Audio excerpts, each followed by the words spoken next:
మీకు తెలుసా? చిన్నప్పుడు మనం బొంబాయి రవ్వ, బొంబాయి చట్నీ అంటూ వినేవాళ్ళం. బొంబాయి చట్నీ తినేవాళ్ళం. ఇప్పుడు కూడా తిన్నాం అనుకోండి. ఇంతకీ వాడికి ఆ పేరు ఎలా వచ్చిందో తెలుసా? ఒకప్పుడు మన దేశంలో డబ్బున్న నగరం ఏదైనా ఉందా అంటే ఇది బొంబాయే.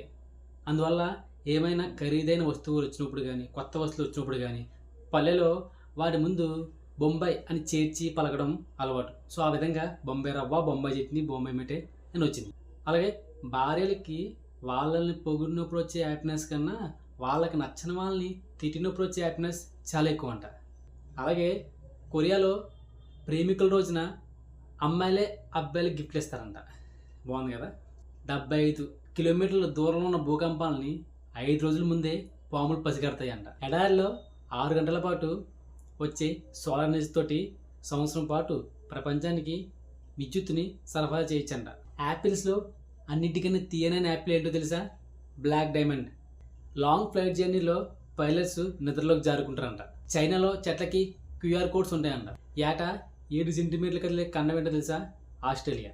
దోమలు బ్లూ కలర్ లైట్లో ఎక్కువగా ఉంటాయంట.